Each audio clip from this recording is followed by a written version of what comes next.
যারা মুক্তিযুদ্ধকে নিয়ে নোংরা নোংরা কথা বলছে তারা দুর্বল হচ্ছে, প্রতিদিন দুর্বল হচ্ছে। ওরা সোশ্যাল মিডিয়ার ফ্যান ফলোয়ার নিয়ে ভাবছিল সব কি পায়ে গেছে। এত সোজা না। বাংলাদেশের মানুষের বুদ্ধি হাঁটুতে না, তাদের বুদ্ধি মাথাতেই আছে। প্রতিদিন আমাদের শক্তি বাড়ছে, প্রতিদিন জনতা শক্তিশালী হচ্ছে, জনগণ শক্তিশালী হচ্ছে। যৌনকর্মীদের আশ্রয় দেওয়ার অভিযোগে জামাত নেতা বহিষ্কার, এইটাকে যদি জামাতের লোকদেরকে ব্যাখ্যা দিতে বলেন তাহলে তারা কি ধরনের ব্যাখ্যা দিতে পারে? তারা যে ব্যাখ্যাটা দিতে পারে যে কোনো লোক যদি হেদায়েতের পথে আসে তাহলে কি জামাত তাকে গ্রহণ করবে না, তাই বলবে না? কোনো লোক যদি হেদায়েতের পথে আসে, মানে জামাত নেতার বাড়িতে যৌনকর্মীরা হেদায়েতের জন্য গেছিল নাকি? এই বিষয়টা এরকম না? এটা ওই যে মেজর আখতারুজ্জামানের ক্ষেত্রে তারা এরকম বলছিল যে ধরেন কোনো লোক নামাজ পড়ে না, সে যদি নামাজ পড়তে চায় আপনি কি তাকে বাদ রাখবেন?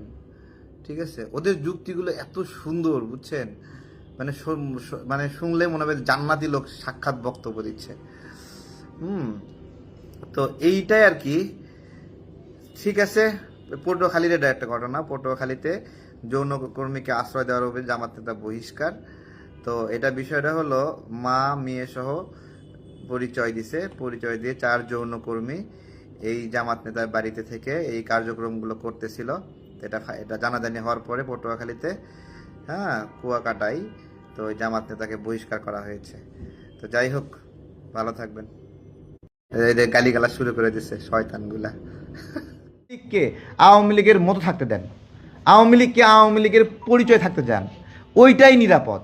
যখন সে আওয়ামী লীগ বিএনপির মধ্যে এসে ঢোকে, জামাতের মধ্যে ঢোকে, অথবা আমাদের দলে ঢুকবে, অথবা এনসিপিতে ঢুকবে, তখন সে আমি তাকে ঘরে ঢুকাচ্ছি আহ্বান কইরা, এবং সে আমাকেই আঘাত করে এখান থেকে চলে যাবে। কারণ আমি যত মধুর মধুর কথা বলি তার সঙ্গে, তার কিন্তু ওই যে আপা আছে, তার চেয়ে বেশি ভালোবাসা কি আমি দিতে পারবো নাকি বলেন? তো এগুলো বোঝে না, না বুঝা শত্রুকে বুকে টানিয়ে নিচ্ছে। আমরা ওটাই বলছি যে আওয়ামী লীগকে আওয়ামী লীগ পরিচয়ে রাখা সবচেয়ে নিরাপদে। তাকে যখন আপনি বিভিন্ন দলে সোশ্যালাইজ করবেন তখন এক একটা মাইনের মতো হবে। মাইন দেখা যায়, কিন্তু পা পড়লে কি হয় সেখানে আর সময় দেয় না। তো এটাই আর কি।